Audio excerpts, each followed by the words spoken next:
Leaders. Alors vous savez qu'aujourd'hui la culture, elle est au centre de tout finalement. C'est tout, tout est culture et que elle est au centre d'une dialectique entre l'universel et le particulier. Elle est dans toutes les manifestations quotidiennes, du politique, du religieux, des pratiques artistiques. Donc c'est dire combien la culture est assez importante aujourd'hui à un moment où en Tunisie, nous vivons beaucoup de contradictions, mais nous vivons également un moment historique de reconstruction au niveau politique, culturel, économique. Donc c'est multidimensionnel. C'était pour moi évident qu'il fallait organiser une journée de réflexion autour des politiques culturelles au Maghreb, puisque c'est mon terrain d'intérêt, les politiques culturelles au Maghreb.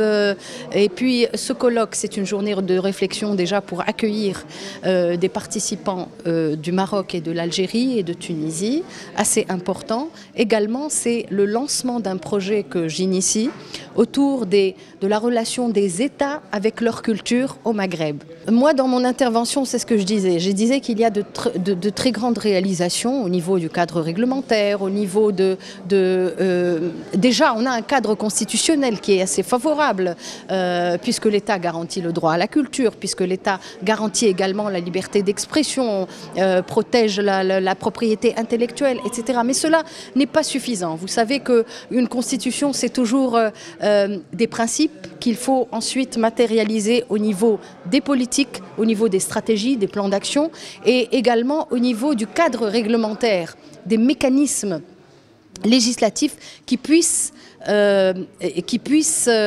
matérialiser ces principes. Et ça, c'est très difficile parce qu'il faut du temps. Nous avons tout un héritage qui parfois peut constituer, je dirais, des lignes d'inertie, peut nous paralyser un peu. Il y a également une mentalité latente qui est toujours là, que l'État doit encore une fois rester le seul et l'unique dispensateur des biens culturels et également dispensateur de cette idée de la culture. Or aujourd'hui on est dans un environnement au niveau international et régional et même national qui nous dit que la société civile et beaucoup d'autres acteurs interviennent, les médias interviennent aujourd'hui pour créer justement ce link, cet équilibre entre gouvernance publique de la culture et gouvernance au niveau des autres acteurs qui sont diversifiés. Donc il faut trouver une association, il faut construire ensemble, il faut co-construire. Moi je pense que le projet de politique culturelle en Tunisie par exemple, il s'est appuyé à l'indépendance sur la décentralisation, plutôt sur la démocratisation culturelle. Aujourd'hui je pense qu'il devrait réaliser un équilibre entre démocratisation de la culture et démocratie culturelle. Donc si on réussit cette dialectique, on pourra, je pense, apporter de réelles modifications dans le rapport entre l'État et la société et sa culture. Moi, je suis pour un État régulateur. Mais État régulateur, mais qui reste quand même présent pour les grandes...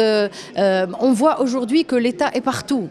Le ministère de la Culture, par exemple, il a un petit budget qui représente 0,73% du budget de l'État, aujourd'hui, en 2018. On ne peut pas le retrouver, il ne peut pas assumer toute cette explosion de manifestations, de festivals.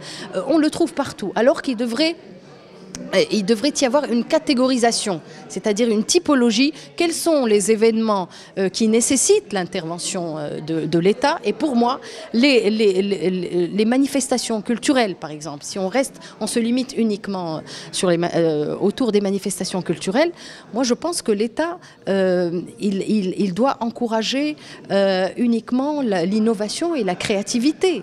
Mais les choses commerciales et tout ça, c'est d'un autre ressort.